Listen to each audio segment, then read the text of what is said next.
Directly opposite the mouth of the river you will see three large islands far out, so far that they are barely discernible.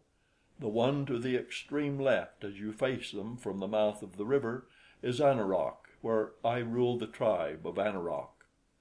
And so we hastened onward toward the great cloud mass that was to be our guide for several weary marches.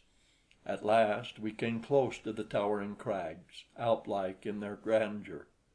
Rising nobly among its noble fellows, one stupendous peak reared its giant head thousands of feet above the others. It was he whom we sought, but at its foot no river wound down toward any sea. "It must rise from the opposite side," suggested Parry, casting a rueful glance at the forbidding heights that barred our further progress. "We cannot endure the arctic cold of those high flung passes, and to traverse the endless miles about this interminable range might require a year or more. The land we seek must lie upon the opposite side of the mountains." "Then we must cross them," I insisted. Parry shrugged. "We can't do it, David," he repeated. "We are dressed for the tropics. We should freeze to death among the snows and glaciers long before we had discovered a pass to the opposite side." "We must cross them," I reiterated. "We will cross them." I had a plan, and that plan we carried out. It took some time. First we made a permanent camp part way up the slopes where there was good water. Then we set out in search of the great shaggy cave bear of the higher altitudes. He is a mighty animal, a terrible animal. He is but little larger than his cousin of the lesser, lower hills, but he makes up for it in the awfulness of his ferocity and in the length and thickness of his shaggy coat. It was his coat that we were after. We came upon him quite unexpectedly. I was trudging in advance along a rocky trail worn smooth by the padded feet of countless ages of wild beasts. At a shoulder of the mountain around which the path ran, I came face to face with the Titan. I was going up for a fur coat. He was coming down for breakfast. Each realized that here was the very thing he sought. With a horrid roar the beast charged me. At my right the cliff rose straight upward for thousands of feet. At my left it dropped into a dim, abysmal cañon. In front of me was the bear. Behind me was Parry. I shouted to him in warning, and then I raised my rifle and fired into the broad breast of the creature. There was no time to take aim. The thing was too close upon me. But that my bullet took effect was evident from the howl of rage and pain that broke from the frothing jowls. It didn't stop him, though. I fired again, and then he was upon me. Down I went beneath his ton of maddened, clawing flesh and bone and sinew. I thought my time had come. I remember feeling sorry for poor old Parry, left all alone in this inhospitable savage world. And then of a sudden I realized that the bear was gone and that I was quite unharmed. I leaped to my feet, my rifle still clutched in my hand, and looked about for my antagonist. I thought that I should find him farther down the trail, probably finishing Parry, and so I leaped in the direction I supposed him to be, to find Parry perched upon a projecting rock several feet above the trail. My cry of warning had given him time to reach this point of safety. There he squatted, his eyes wide and his mouth ajar, the picture of abject terror and consternation. "Where is he?" he cried when he saw me. "Where is he?" "Didn't he come this way?" I asked. "Nothing came this way," replied the old man. "But I heard his roars. He must have been as large as an elephant."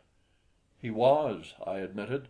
"But where in the world do you suppose he disappeared to?" Then came a possible explanation to my mind. I returned to the point at which the bear had hurled me down, and peered over the edge of the cliff into the abyss below. Far, far down I saw a small brown blotch near the bottom of the cañon. It was the bear. My second shot must have killed him, and so his dead body, after hurling me to the path, had toppled over into the abyss. I shivered at the thought of how close I too must have been to going over with him. It took us a long time to reach the carcass, and arduous labor to remove the great pelt. But at last the thing was accomplished, and we returned to camp, dragging the heavy trophy behind us. Here we devoted another considerable period to scraping and curing it.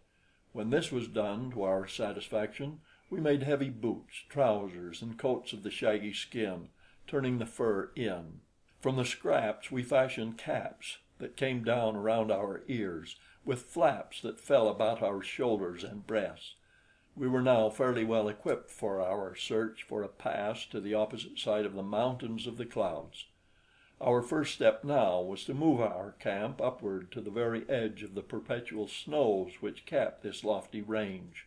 Here we built a snug, secure little hut, which we provisioned and stored with fuel for its diminutive fireplace.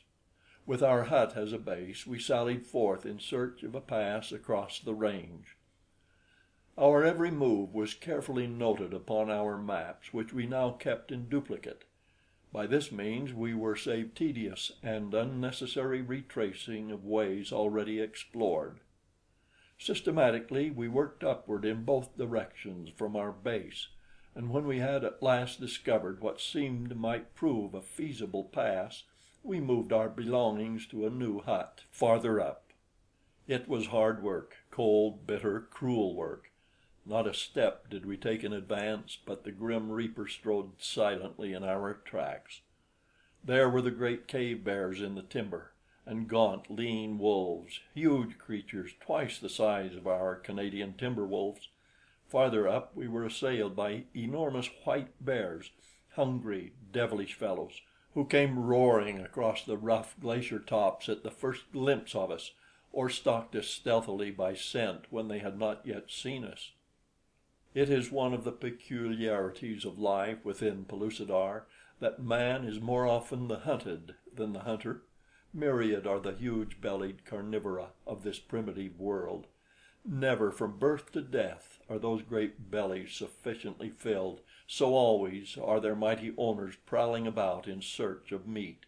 Terribly armed for battle as they are, man presents to them in his primal state an easy prey, slow of foot, puny of strength, ill-equipped by nature with natural weapons of defense.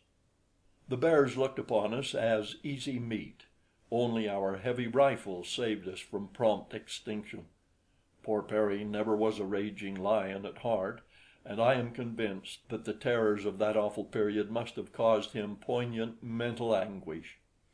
When we were abroad, pushing our trail farther and farther toward the distant break which, we assumed, marked a feasible way across the range, we never knew at what second some great engine of clawed and fanged destruction might rush upon us from behind, or lie in wait for us beyond an ice hummock or a jutting shoulder of the craggy steeps. The roar of our rifles was constantly shattering the world-old silence of stupendous cañons upon which the eye of man had never before gazed. And when in the comparative safety of our hut we lay down to sleep, the great beasts roared and fought without the walls, clawed and battered at the door, or rushed their colossal frames headlong against the hut's sides until it rocked and trembled to the impact. Yes, it was a gay life. Perry had got to taking stock of our ammunition each time we returned to the hut. It became something of an obsession with him. He'd count our cartridges one by one, and then try to figure how long it would be before the last was expended, and we must either remain in the hut until we starved to death, or venture forth empty to fill the belly of some hungry bear. I must admit that I too felt worried, for our progress was indeed snail-like, and our ammunition could not last forever. In discussing the problem, finally we came to the decision to burn our bridges behind us and make one last supreme effort to cross the divide.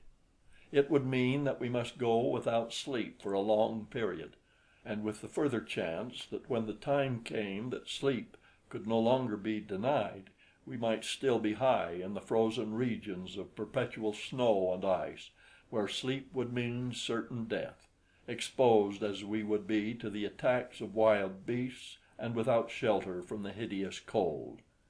But we decided that we must take these chances, and so at last we set forth from our hut for the last time.